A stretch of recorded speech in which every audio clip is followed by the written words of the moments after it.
మరి మనం ఎలా సంతోష పెట్టాలి అయ్యగారు, అలాగే దేవుడిని, ఇద్దరు సంతోషపడాలంటే ఏం చేయాలి? మనం ఏ గిఫ్ట్ ఇస్తే ఆనందం ఉంటుంది చెప్పండి. మీరు అని ఏమిస్తే ఆనందంగా ఉంటుంది అనుకుంటున్నారు? బర్త్డే కేక్ తీసుకొస్తే ఆనందం చెప్పండి. ఇంకేదైనా స్పెషల్ గిఫ్ట్స్ లో ఆనందం ఉంటుంది. ఆనందం అనేది ఎలా ఉండాలి అంటే, అటు దేవుణ్ణి సంతోష పెడితే ఆటోమేటిక్ గా పాస్టర్ గారు ఆనందపడతారు. మరి సంతోష పెట్టడం అంటే ఎలా సంతోష పెట్టాలి?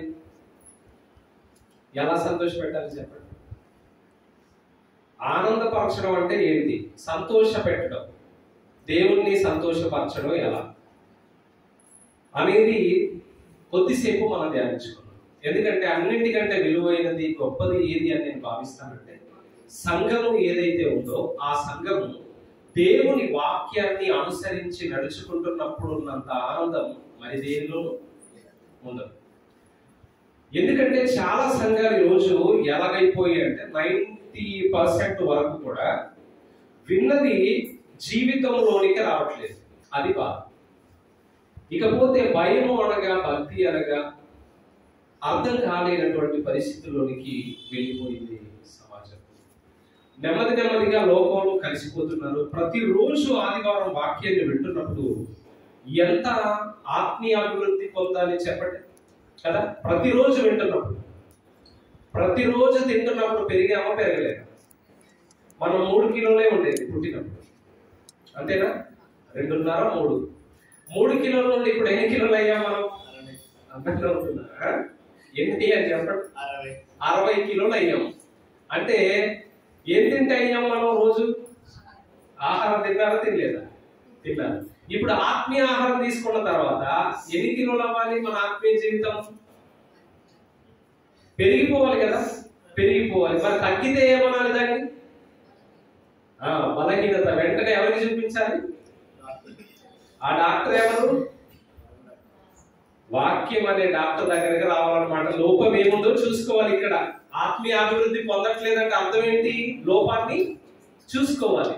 మరి భయం అనేది, భక్తి అనేది మనకి ఎలా ఉండాలని దేవుని వాక్యం సెలవిస్తుందో కొన్ని మాటల్ని చెప్పి నేను ముగించేస్తానండి. దేవుని సంతోష పెట్టినటువంటి వారిలో ఒక ఆయన మనకు కనబడుతున్నాడు. చాలా చక్కగా దేవుణ్ణి సంతోష పెట్టాడండి. సంతోష పెట్టినటువంటి వారిలో మనం అందరికీ తెలుసు, ఆదికాండంలో రాయబడిన మాట 39వ అధ్యాయం. ఒక్కసారి ఆ వచనాన్ని మనం ధ్యానించుకుందాం. 39వ అధ్యాయము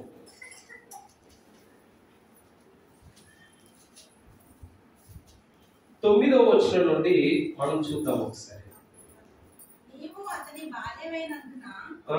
అతని భార్యవైనందున దేనిని నాకు అప్పగింపకై ఉండలేదు. ఇంత ఘోరమైన దుష్కార్యము చేసి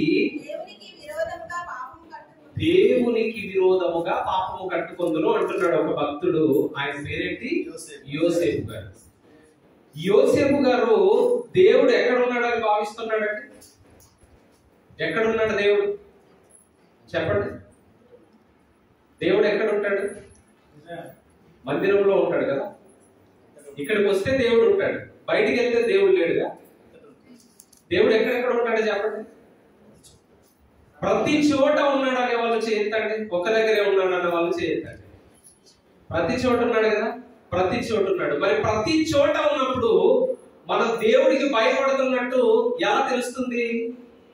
భయపడుతున్నట్టు ఎలా తెలుస్తుంది? దేవుడికి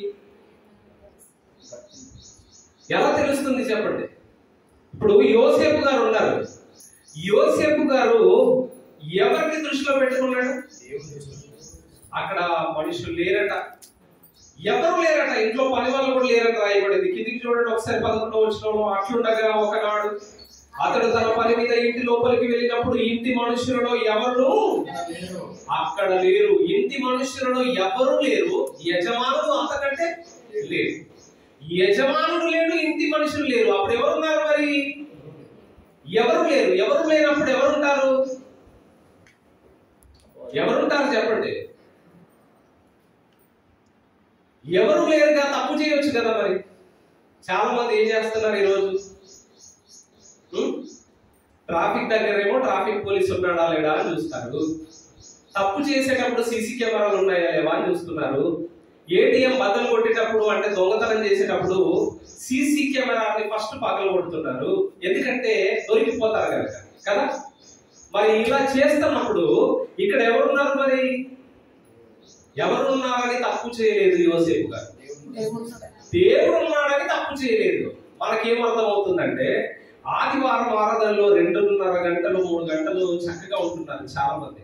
మా సంఘంలో కూడా అంటే కొంతమంది ఉన్నారు. వాళ్ళకి నేను ఎప్పుడు చెప్తాను, ఏం చెప్తానంటే 3 గంటలు కాదమ్మా ఆరాధన అనేది. ఆరాధన అనేది ఎప్పటి వరకు అంటే దేవుణ్ణి స్తుతించడం అనేది ఎప్పటి వరకు? ఎప్పటి వరకు? దేవుణ్ణి కనపరచడం ఎప్పటి వరకు చెప్పండి? ఎప్పటి వరకు స్తుతించాలి మనం? ఆయన కనపరచబడాలి అంటే ఎప్పటి వరకు కనపరచబడతాడు? ఆదివారము మనందరూ లేచి దేవుణ్ణి స్తుతిద్దాం అనగానే అందరూ దేవానికి స్తుతి అంటే అప్పుడు సంతోషపడతాడా దేవుడు? సంతోషపడతాడు. ఎప్పుడు సంతోషం ఉంటది? మరి చెయ్యొద్దని నేను అనడం లేదు, చెయ్యాలి. కానీ ఎప్పుడు దేవుడికి ఆనందం అంటే మన క్రియలు బయటికి వెళ్ళిన తర్వాత ఎప్పుడైతే మనం దేవుని వాక్యాన్ని అనుసరించి నడుచుకుంటున్నామో, ఆ వాక్యంలో మన కష్టమైన ఎదుర్కొంటున్నామో, పాపంలో పడకుండా మనం నిలబడగలుగుతున్నామో, అది దేవుడికి ఇష్టమైనటువంటి ఆనందాన్ని కలుగజేసే జీవితం అది. ఎంతమందికి తెలుసంటే ఈ విషయాలన్నీ కూడా చాలా మంది ఎలా భావిస్తారో తెలుసా? ఆదివారము దేవుడి దగ్గర ఉన్నంత వరకు ఎలా ఉంటారు చెప్పండి? ఇక్కడ భార్య భర్తల గొడవలు ఉంటాయా చెప్పండి? ఉంటాయా? దేవుడి సన్నిధిలో ఉండవు. ఏమైనా బూతులు తిట్టుకోవడాలు ఉంటాయా? ఏమీ ఉండవు. ఏమైనా గొడవలు ఉంటాయా? అన్యాయాలు ఉంటాయా? అక్రమాలు ఏమైనా ఉంటాయా? ఏమీ ఉండవు. ఎందుకుండవు? మరి ఎందుకుండవు చెప్పండి? ఇక్కడే దేవుడు ఉన్నాడా? అంతటా దేవుడు ఉన్నాడా? మరి ఇంటికి పోయిన తర్వాత గొడవలు ఎందుకు మళ్ళీ కదా? గొడవ అనేది ఉండడానికి వీలు లేదు. ప్రేమ దేవుని వాళ్ళ అక్కడ దేవుడు ఉన్నాడు. మీకు ఒక మాట చెప్పనా, మనం ఎక్కడికి వెళ్ళినా కూడా దేవుడి కను దృష్టి అట మన మీద ఉన్నది. మరి ఆయన చూస్తున్నాడన్న భయం ఈ రోజు ఉందా? ఈ రోజు ఎంతమందికి ఉందో ఆలోచించండి. అలా భయపడిన వాళ్ళు దేవుని పిల్లలు, దేవుని సంతోష పెడతారు వాళ్ళు. కీర్తనల గ్రంథం 11వ అధ్యాయం 4వ వచనం చూడండి. కీర్తనల గ్రంథం 11వ అధ్యాయం 4వ వచనం. తొందరగా. ఎక్కడున్నాడట దేవుడు? తన పరిశుద్ధాలయంలో ఉన్నాడు. ఆకాశమందున్నది. ఎలా చూస్తున్నాడట? కన్నులారా చూస్తున్నాడట. ఆయన చూస్తున్నప్పుడు పాపంలో ఉండకూడదు. ఆయన చూస్తున్నప్పుడు అక్రమాలు ఉండకూడదు. ఆయన చూస్తున్నప్పుడు మన నోట్లో బూతులు రాకూడదు. ఆయన వంటగదిలో ఉంటాడు, బాత్రూమ్ లో ఉంటాడు, పడుకునే గదిలో ఉంటాడు, బెడ్రూమ్ లో ఉంటాడు. అంతటా దేవుడు ఉంటాడు. మరి అంతటా ఉన్నప్పుడు దేవునికి ఎక్కడున్నా భయపడుతున్నామా? ప్రాంతం ఏదైనా దేవుడు ఖచ్చితంగా ఉంటాడండి. అర్థమవుతుందా? ఆ దేవుడిని మనస్ఫూర్తిగా మనం మహిమపరిచేది ఎప్పుడు అంటే ఆ దేవుడి మాటలు విని ఆ వాక్యానుసారంగా మన జీవితంలో ఆ ప్రవర్తనని దేవుడికి కనబరిచినప్పుడు. ఎవరు కనబరచాలి? దేవుడికి కదండి. ఒక పాస్టర్ గారు ఏమన్నారు తెలుసా? క్రిస్మస్ రోజట నేను ఆ చర్చిలో ప్రసంగం చేయడానికి వెళ్ళాను. ఆ పాస్టర్ గారు ఎక్కడ అంటే హైదరాబాద్ లో ఉంటాడు. ఆయన అన్న పేరు ప్రమోద్. కాబట్టి అక్కడ ఆయన అన్నాడు, ఏమన్నాడంటే చాలా మంది ఏం చేశారు అంటే వస్త్రాలతో, వెలగల వస్త్రాలతో, నగలతో అందరూ వచ్చారు. వచ్చిన తర్వాత ఆయన అంటున్నాడు మాట్లాడుతూ, మీ వస్త్రాలు నగలు మాత్రమే వచ్చాయి కానీ క్రైస్తవులు రాలేదు అన్నాడు చర్చి. దాని అర్థం ఏంటి చెప్పండి? మనస్సు రాలేదు. ఏం రావాలి? దేవుడి దగ్గరికి హృదయం రావాలి. ఏం రావాలి? హృదయం రావాలి. అది రాకుండా ఎన్ని వచ్చినా అర్థం ఏమైనా ఉంటుందా? వ్యర్థమవుతుంది. కాబట్టి సంఘము చాలా గొప్పది, చాలా విలువైనది.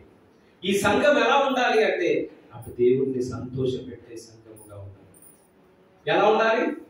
దేవుణ్ణి సంతోష పెట్టేదిగా ఉండాలి. దేవుణ్ణి సంతోష పెట్టేదిగా. అప్పుడు ఆటోమేటిక్ గా పాస్టర్ గారు ఆనందపడతారు. పాస్టర్ గారి మనసులో ఏముంటుందో మనకు తెలుసు కదంటే, ఎప్పుడు కూడా దేవుని పిల్లలైనటువంటి సంఘము వాక్యాన్ని అనుసరించి దేవుని మాటకు లోబడి జీవించాలి, బ్రతకాలని కోరుకుంటారు. మరి వాక్యం ఎందుకు లోపలికి వెళ్ళట్లేదు? లోపలికి ఎందుకు వెళ్ళట్లేదు? ఎందుకు వెళ్ళట్లేదు చెప్పండి. లోపలికి వెళ్ళాలి. వాక్యము లోపలికి వెళ్ళకుండా ఎన్ని ఆదివారాలు అటెండ్ అయినా మనలో మార్పు లేకపోతే దానికి ఏమైనా విలువ ఉంటుందా? ఉండదండి. అది లోపల నుంచి రావాలి. మార్పు ఎక్కడి నుండి రావాలి? లోపల నుండి రావాలి. లోపల నుండి. ఒక తమ్ముడు అంటాడు, అన్న నా భార్యతో ప్రతి నెలలో 2 సార్లు అయినా గొడవ అవుతుంది అన్నాడు. మరి చర్చికి వెళ్ళట్లేదు ఆ తమ్ముడు అంటే, రెగ్యులర్ గా నా ఫస్ట్ ముందుంటది పాటలు పాడుతుంది అంటున్నాడు. మరి చర్చిలో పాటలు ఏంటి, మరి ఇంట్లో గొడవ ఏంటంటే పాటలే అన్నా గొడవే అంటాడు. మరి బ్రతుకేం మారింది? బ్రతుకేం మారింది చెప్పండి. మరి ఎందుకు ఇంకా ఆరాధనకి వెళ్ళలేదు కదా? కాబట్టి మన జీవితం ఎలా ఉండాలి అంటే దేవునికి అనుసంధానమై ఉండాలి.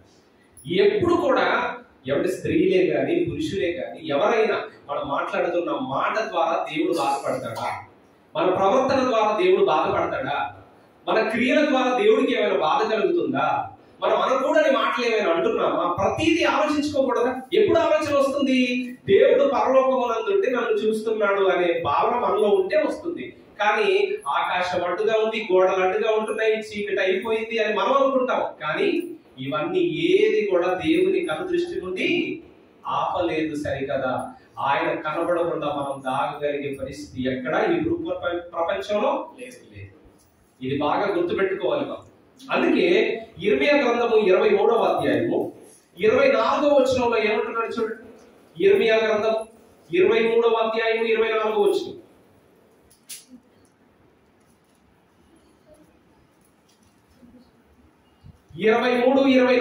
యెహోవా సెలవిచ్చిన మాట ఏదనగా, నాకు కనబడకుండా రహస్య స్థలములలో దాగగలవాడెవడైనా కలడా? చూసారా? ఎవడైనా కలడా? ఉన్నాడంటే ఎవరైనా? ప్రపంచంలో ఆరిన నేల మీద ఏ జీవైనా కూడా దేవుడి ద్వారా కలగజేయబడింది. ఏది మరుగు లేక తేటగా దేవుడికి కనబడుతుంది. తిట్టుకునేటప్పుడు దేవుడు లేడా? కొట్టుకునేటప్పుడు దేవుడు లేడా? ఏది మాట్లాడినా దేవుడు ఉన్నాడా లేడా? ఖచ్చితంగా అక్కడ దేవుడు ఉన్నాడు. మరి అక్కడ దేవుడు ఉంటే మనకి ఎందుకు అవుతుంది ఇది? పరిస్థితులు ఎందుకు ఎదురవుతున్నాయి మనకి? ఎందుకు మనిషి పాపంలో మళ్ళీ పడిపోతున్నాడు? అలాంటివి ఉండకూడదుగా. దేవుడు అందుకే ఇంత మంచి మాటలు మన కోసం రాయించాడు. ఏమన్నాడు అక్కడ? నేను సమీపమున నుండి దేవుడను మాత్రమేనా, దూరమున నుండి దేవుడను కానా? ఎందుకు ఈ మాట అంటున్నాడంటే, వారు 22వ వచనంలో, నా సభలో చేరిన వారైన ఏడల వారు నా మాటలు నా ప్రజలకు తెలియజేతురు, దుష్క్రియలు చేయక వారు దుర్మార్గమును విడిచిపెట్టినట్లు వారిని తిప్పాలి. ఇదే యెహోవా వాక్కు అని దేవుడు మాట్లాడుతున్నాడు. అసలు ఆయనకు కనబడకుండా దాగేది ఏదైనా ఉందా చెప్పండి? ఏది లేదండి. మరి అలాంటప్పుడు మనం ఎక్కడున్నా ఎలా ఉండాలి? దేవునికి ఏం కలుగజేయాలి? ఆనందాన్ని కలుగజేసే భక్తి మనలో ఉండాలండి. దేవుడు అక్కడ ఇంటి మనుషుల్లో ఎవ్వరూ లేకపోయినా యోసేపు గారు ఎందుకు భయపడుతున్నాడు తెలుసా? ఎందుకు తప్పు చేయడానికి ధైర్యం చేయలేదు? ఎందుకు తప్పు చేయడానికి సాహసించలేదు? ఎందుకు తప్పు చేయడానికి ఒడిగట్టలేదు అంటే, పరలోకమందున్న దేవుడు నన్ను చూస్తున్నాడు.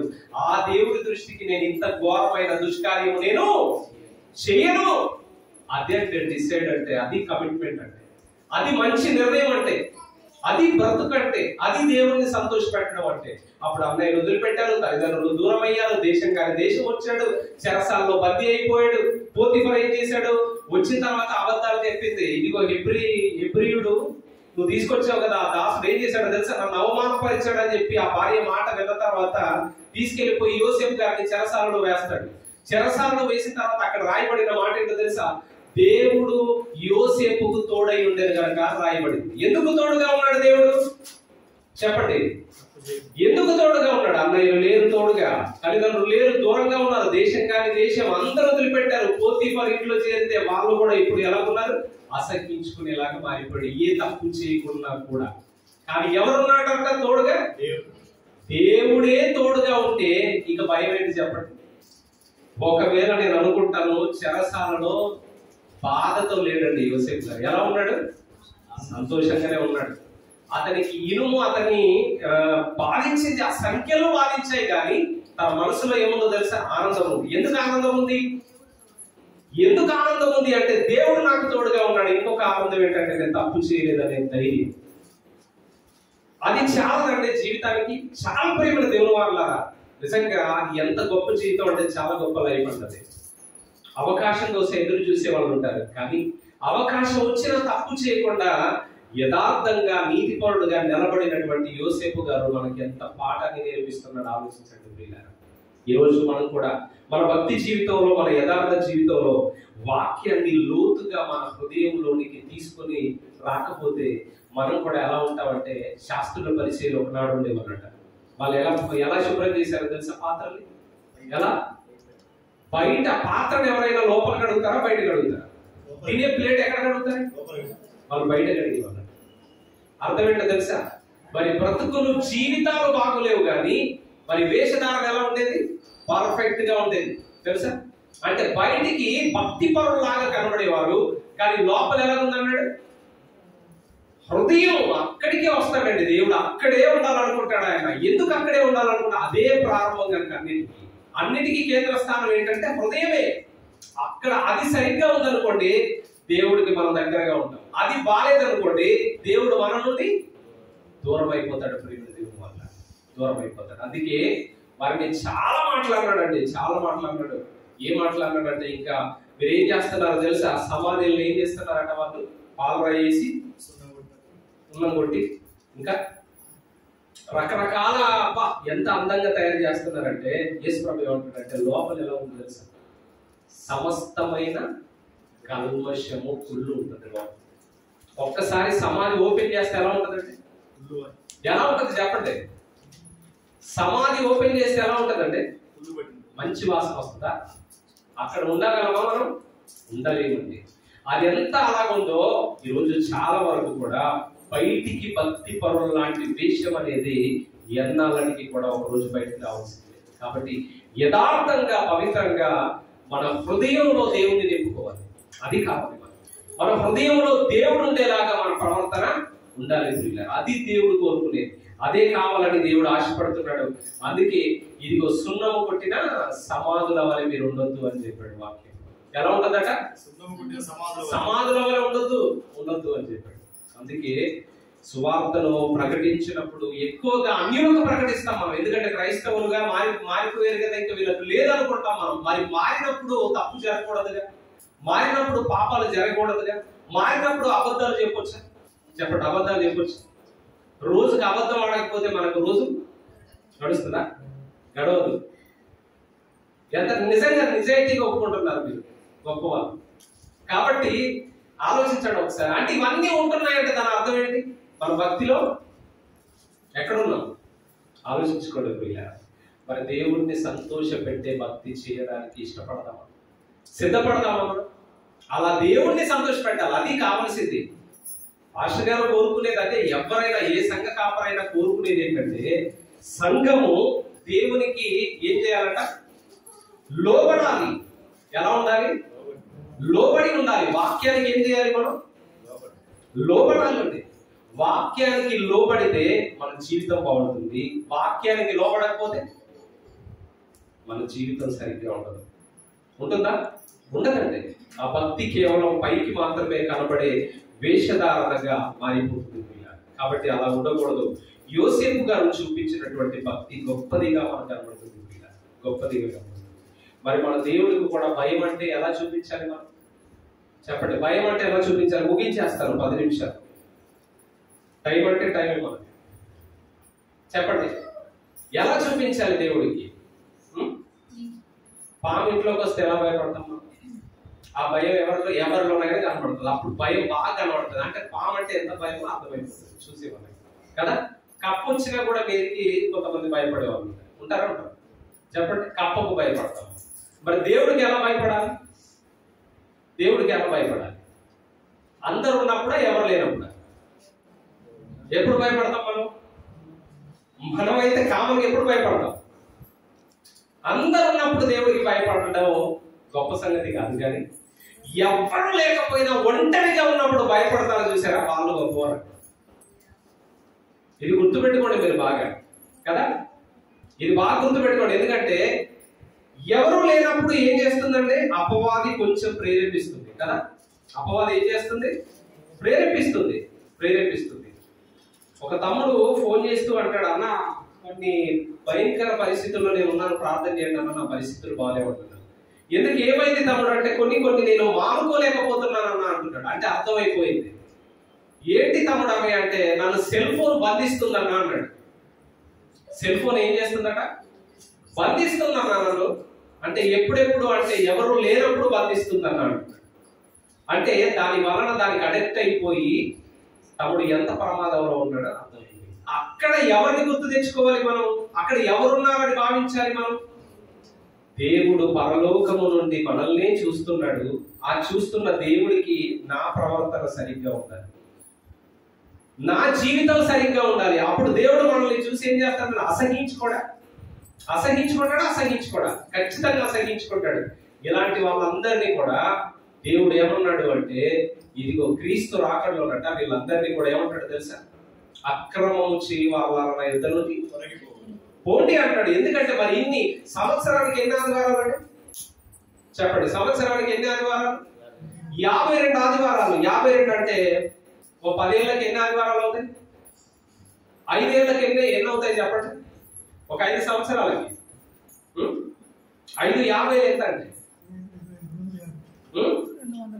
250 ఆదివారాలు. 2.5-3 గంటలు వేసుకోండి ప్రతి ఆదివారం. అలా క్యాల్కులేట్ చేస్తే ఎన్ని గంటల వాక్యాలు మనం విన్నాం? మరి ఏం కావాలి అప్పుడు? బ్రతికేమవ్వాలి? మారాలా మారకూడదా? 5 ఏళ్ళు వచ్చిన పాప 3 కిలోలే ఉంటుందా? ఎన్ని కిలోలు ఉంటుంది చెప్పండి మీరే? ఎన్ని కిలోలు ఉంటుంది? Very good. ఎలాగైంది మరి? తింటే అయింది ఆహారం తీసుకుంటే. మరి వాక్యాన్ని తీసుకుంటే ఇంత బలమైనది తీసుకున్న తర్వాత మనం ఏం చేస్తున్నాం అంటే, వాడు ఆగనగానే ఎత్తుకొనిపోతున్నాడు కదా. ఎవడు? దుష్టుడు. వాడు ఉండనివ్వడుగా. ఎప్పుడు వారి మీద పెట్టడం కాదు, కానీ మనం బలహీనంగా ఉంటే వాడు ఎత్తుకుపోతాడు, బలంగా ఉంటే ఎత్తుకుపోతాడు. యోబు గారిని ఏమైనా టచ్ చేశాడా? యోసేపు గారిని ప్రయత్నం చేశాడు, ఏమైనా చేశాడా? యేసు ప్రభుని ఏమైనా చేశాడా? ఏం చేయలేదు. ఇలా భక్తులు ఎంతమంది లేరంటే చాలా మంది ఉన్నారు. మరి వాళ్ళు నిలబడినప్పుడు మనం ఎందుకు నిలబడకూడదు? మళ్ళీ మనం ఏమంటామంటే, మనం మనుషులం కదండి. ఈ మాట మాట్లాడద్దు. మనం మనుషులం కదండి. అయితే మనిషి కాబట్టి తప్పు చేస్తాడండి. యోసేపు మనిషా దేవుడా? నేను చెప్పాను. మరి ఆయన నిలబడ్డా? నిలబడలేదు. మరి మనం మనుషులమా కాదా? మనుషులంటే మనిషి అయితే ఏం చేయాలి? మరి నిలబడాలి, పడిపోకూడదు కదా. అలా మన జీవితాన్ని దేవుడికి సమర్పించుకొని నిజంగా ఆ దేవునికి అటాచ్ అయ్యి ఆ ఆనందం వేరుగా ఉంటుంది. నిజమైన భక్తి అంటే అదే తెలుసా? నిజమైన భక్తి అంటే ఏమన్నాడు? యాకోబు పత్రిక 1వ అధ్యాయం చివరి వచనంలో 27వ వచనం అనుకుంటాడు. నిజమైన భక్తి అంటే ఏంటి? చూడండి ఒకసారి వాక్యంలో. యాకోబు గారు రాసిన పత్రిక 1వ అధ్యాయము చివరి వచనాన్ని 27వ వచనం అనుకుంటారు. తండ్రి అయిన దేవుని ఎదుట పవిత్రమును నిష్కలంకమునైన భక్తి ఏదనగా దిక్కులేని పిల్లలను విధవరాండ్రను వారి ఇబ్బందులలో పరామర్శించుటయు ఇహలోక మాలిన్యము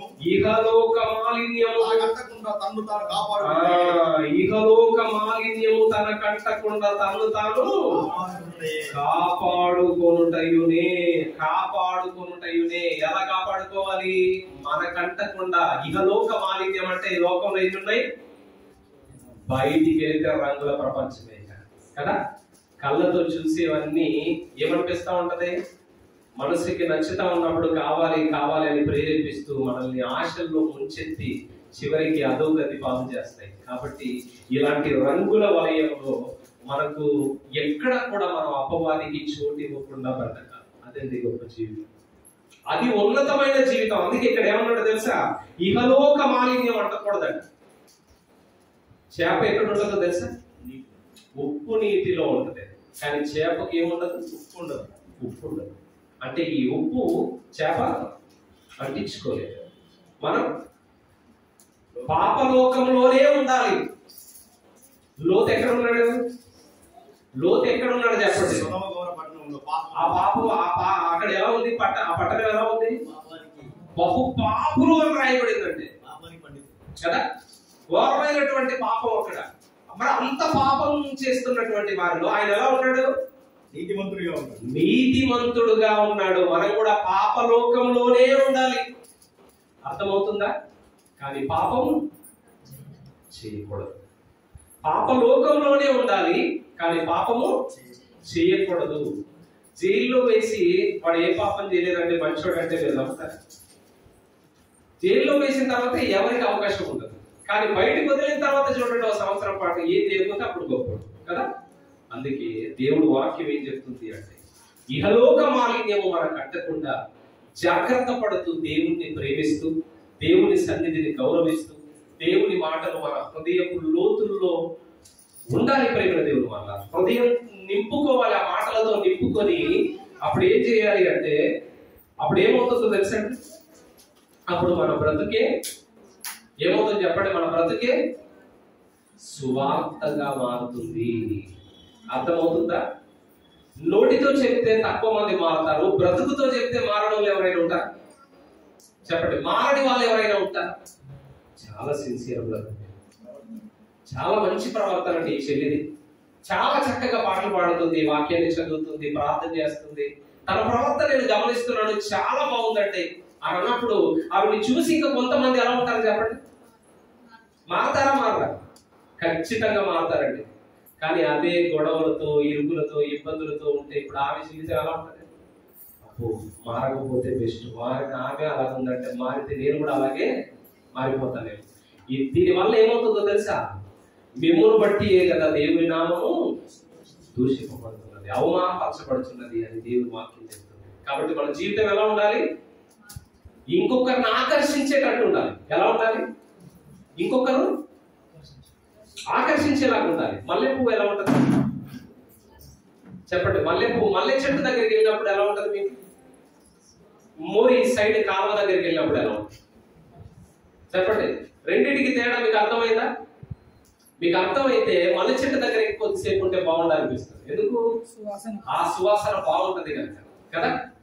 మోరి దగ్గరకు రాగానే, కాలువ దగ్గరకు రాగానే ముక్కు మూసుకుంటాం మనం. ఎందుకు?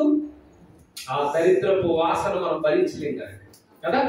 అలా భరించలేం కాబట్టి ముక్కు మూసుకుంటాం. మల్లె పువ్వు ఎంత పరిమళ వాసన ఇస్తుందో మన భక్తి కూడా అలా వాసన రావాలన్నమాట.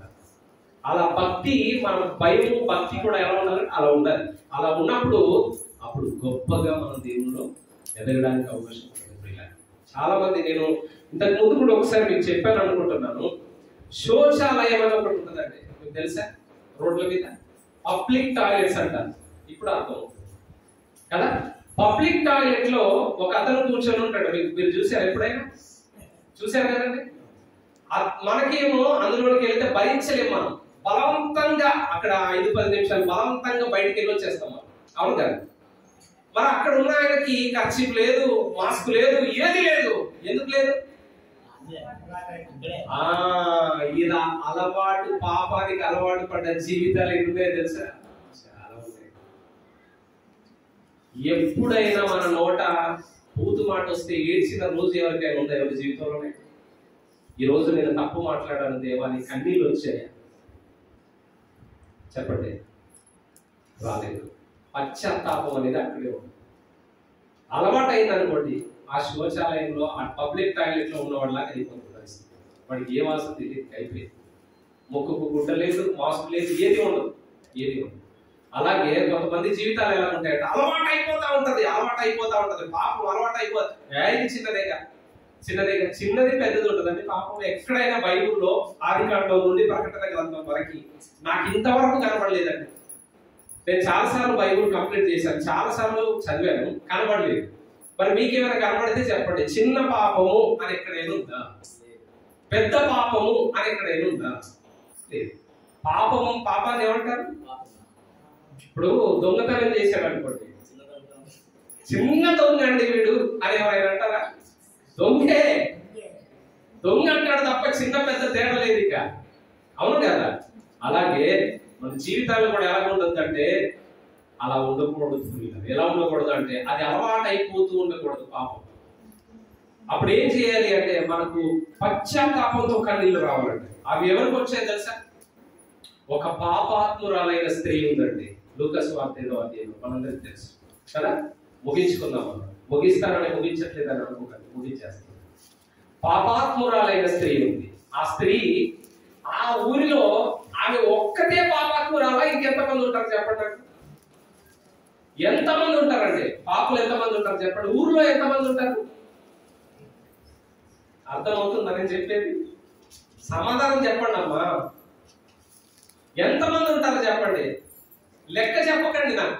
చాలా మంది అయితే ఉంటారా ఉంటారా? చాలా మంది ఉంటారా ఉంటారా? మరి ఆవిడికి ఎందుకు బాధ కలిగింది? ఒకసారి చూద్దామా? చూసుకొని ముగించుకుందాం. ఎక్కువ ఇబ్బంది పెట్టడం, చూసుకొని ముగించుకుందాం. లూకా సువార్త 7వ అధ్యాయం 37. ఆ ఊరిలో ఉన్న పాపాత్మురాలైన ఒక స్త్రీ పరిసయ్యుని ఇంట భోజనములకు కూర్చున్నాడని విని తెలుసుకొని ఒక బుడ్డిలో అత్తరును తీసుకొని వచ్చి వెనక తట్టుకు ఆయన పాదముల మీద ఏడ్చుచు కన్నీళ్లతో ఆయన పాదములను తడిపి తన తల వెంట్రుకలో తుడిచి ముద్దు పెట్టుకొని ఆ అత్తరు వాటికి పూసెను. ఇక్కడ నేను అడుగుతున్న ప్రశ్న ఏంటంటే, వచ్చిన దగ్గర నుండి కన్నీళ్లు వస్తున్నాయి. ఆ ఊర్లో ఎంతమంది ఉంటారో చెప్పండి. చాలా మంది ఉంటారండి. మరి ఎవ్వరికి మార్పు రాలేదా? ఎవ్వరికి కలగలేదా అంటే ఎవరు కలగలేదా? చాలా మంది ఉంటారు. ఊరన్నప్పుడు చాలా మంది ఉంటారు. కానీ ఆవిడ ఒక్కతే వచ్చింది. ఏమని వచ్చిందో తెలుసా? నా బ్రతుకు సరిగ్గా లేదు, నేను పాపాత్మురాలు. ఆవిడకి తెలుసు తన పాపి అని తనకు తెలుసు. ఆ పాపముతోటే తనకేమొస్తున్నాయి తెలుసా? కన్నీళ్లు వస్తున్నాయి. ఏమొస్తున్నాయి? కన్నీళ్లు వస్తున్నాయి. కన్నీళ్లతో యేసు ప్రభు పాదాలు కడిగిందట. ఎన్ని కన్నీళ్లు రావాలి? పాదాలు తడపాలంటే ఎన్ని రావాలి?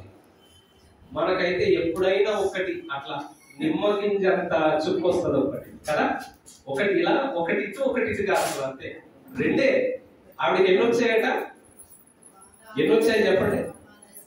పాదాలు తడిపే అన్ని కన్నీళ్ళు వచ్చాయంటే పశ్చాత్తాపం లోపల ఏమైపోయింది? పొంగుకుంటూ వచ్చింది. ఎప్పుడైనా ఫీలింగ్ కలిగిందా? తప్పు చేసినప్పుడు నేను పాపిని, నేను దేవుడికి విరోధంగా పాపం చేశాను కాబట్టి అని ఆ బాధ లోపల ఫీల్ అయ్యామా? మనం ఎప్పుడైనా ఫీల్ అయ్యామా? అలాంటి ఫీల్ లేకపోతే మనం ఫీల్ అయిపోతాం. అలాంటి ఫీల్ ఖచ్చితంగా ఉండాలి తప్పు జరిగినప్పుడు. ఆ ఫీల్ లేకపోతే మన జీవితం బాగుపడదండి. బాగుపడాలి అంటే ఆ ప్రభు పాదాల దగ్గరికి వచ్చి, ప్రభువా నేను పాపిని అని ఒప్పుకొని పశ్చాత్తాప పడితే మళ్ళీ అవకాశం ఉంటుంది. అర్థమవుతుందా? అలా లేదు అంటే చాలా మంది ఉన్నారండి ఊర్లో, ఎవ్వరికి అటు ధన్యత దొరకలేదండి. యేసు ప్రభు కూడా ఇద్దరు రుణస్తుల గురించి మాట్లాడుతూ, ఎక్కువ రుణాన్ని క్షమించినప్పుడు, ఇదిగో ఎక్కువ రుణాన్ని ఇచ్చినప్పుడు, క్షమించినప్పుడు అతడే ఎక్కువ పొదుకున్నాడు అని చెప్తాడు. చెప్పినప్పుడు ఈమె కూడా పాపాత్మురాలని అందరికీ తెలుసు. ఇప్పుడు ఈమె పాపాలన్నీ ఏమైపోయాయన్నాడు యేసు ప్రభు? చెప్పండి, ఏమైపోయాయన్నాడు? క్షమింపబడి ఉన్నవి అన్నాడు. క్షమింపబడి ఉన్నవి. ఆమె 47వ వచనం, ఆమె విస్తారముగా ప్రేమించిన గనుక ఆమె యొక్క విస్తార పాపములు క్షమించబడినని నీతో చెప్పుచున్నాను. ఎవరికి కొంచెముగా క్షమింపబడునో వాడు కొంచెముగా ప్రేమించునని చెప్పి నీ పాపములు క్షమింపబడి ఉన్నవని ఆమెతో ఆమెను. చూసారా? అందరు ఏమనుకుంటున్నారు? ఈయన పాపి అయిన మనిషిని దగ్గరకు రాణిస్తున్నాడేంటి? వీళ్ళు ఏదో పెద్ద నీతిమంతులైన ఇక్కడ నీతిమంతులు ఉన్నారంటే ఎవరైనా? ఎవరు లేరు. అందరూ ఆయన దగ్గర రావాలంటే వేడుకోవాలి. ఆయన కూడా పాపే. అక్కడ ఆ ఎగ్జాంపుల్ ఆయనకి. నీవు చిన్నగా చేసావు, ఆవిడ అందరికి తెలిసేటట్టు చేసేదేమో. ఈమె పాప నీకు తెలియదా? ఈయన ప్రవక్త కదా. అసలు ఆయనకు తెలియని సంగతి ఏంటి? ఏదైనా ఉంటుందా? ఏది ఉండదండి. కాబట్టి ఆ పాపి ఏం చేసింది అంటే కన్నీళ్లతో ప్రభు పాదాలు కడిగింది.